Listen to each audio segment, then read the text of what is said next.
Hello Kabalen, my name is Alquin Bautista of Exploring Pampanga.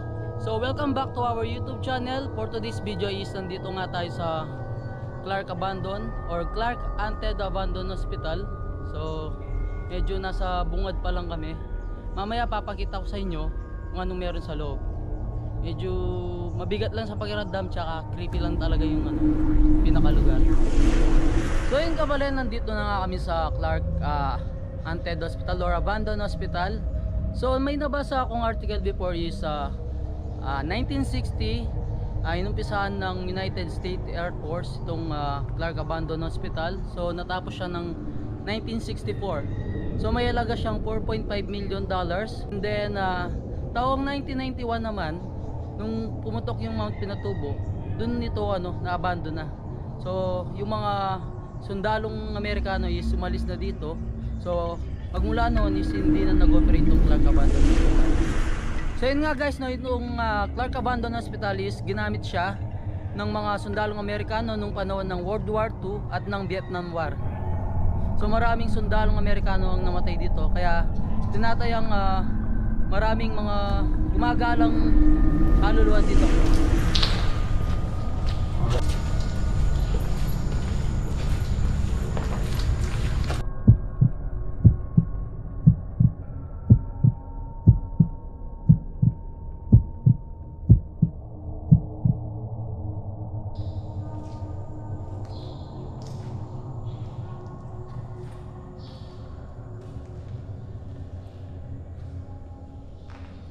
So yun guys, pumasok na kami dito sa may outpatient. So chinecheck namin ang kwarto.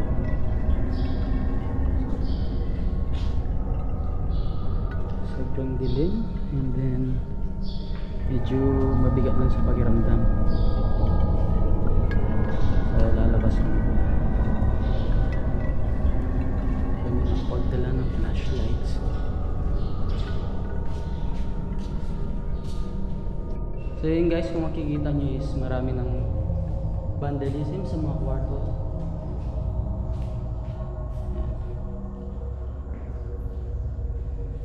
Medyo creepy lang talaga.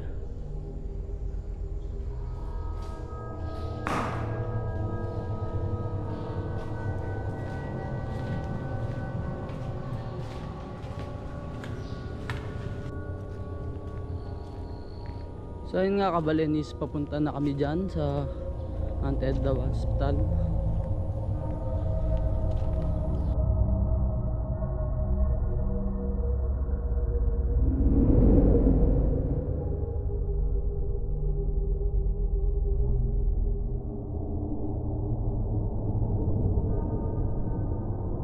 So yun Kabalen, is papasok na kami sa loob ng Clark Abandoned Hospital.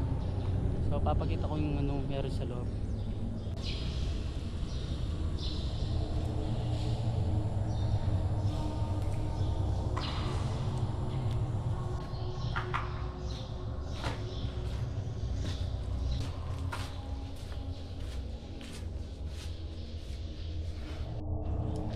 So yun nga Kabalen, nandito na nga kami sa loob.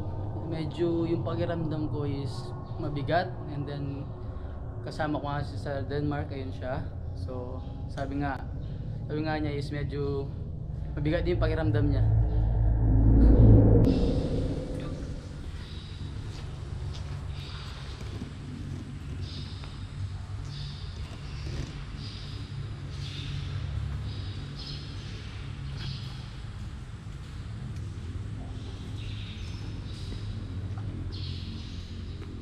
So yun guys, medyo mabato na tubig.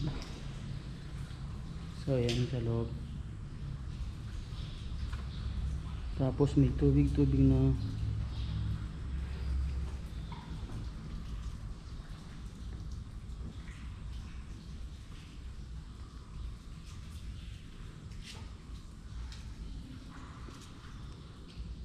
pasensya na, hindi kami nakapagdala ng flashlights.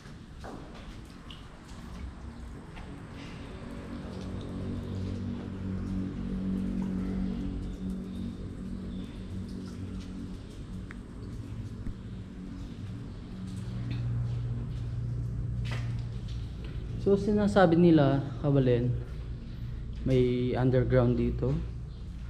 So, hindi namin alam kung saan yun kasi walang guard na nagbabantay. Gusto nga sana naming magpa-guide para sana may libot kami dito.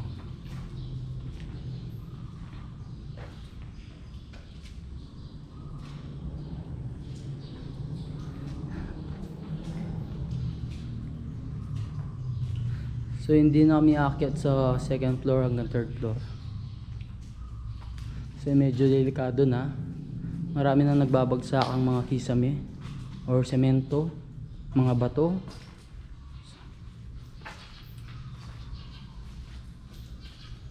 Medyo mabigat lang sa pakiramdam.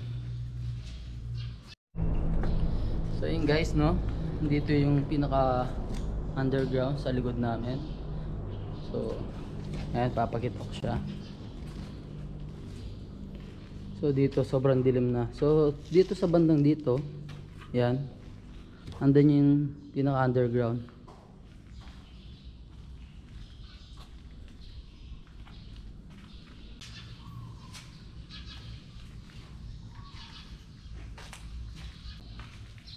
So yun guys, kasama ko si Sir Denmark. Hindi naman ako papasok dito na mag-isa. Baka tumakbo pa ako.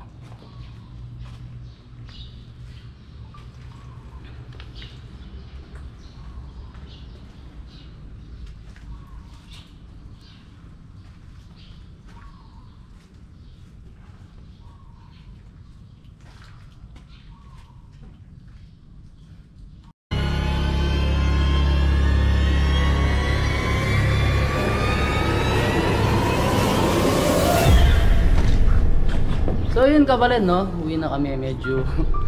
Yun nga, kanina pa kami dito. So nag-take lang kami, nag-speed lang kami ng ano, ng mga videos. So napagitan na lang namin sa inyo sa buong video na to.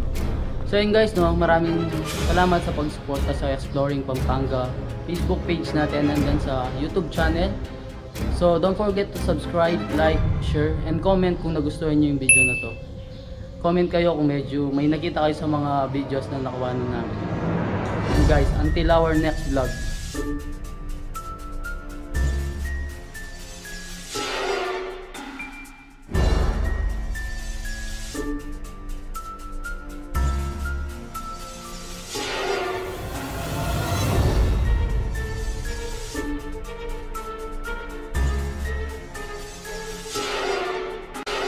Hi mga kabalen, ako nga pala si Denmark Maronzo at ngayon kasama ko si Sir Alvin Bautista at ngayon ay nandito kami sa Clark County Hospital.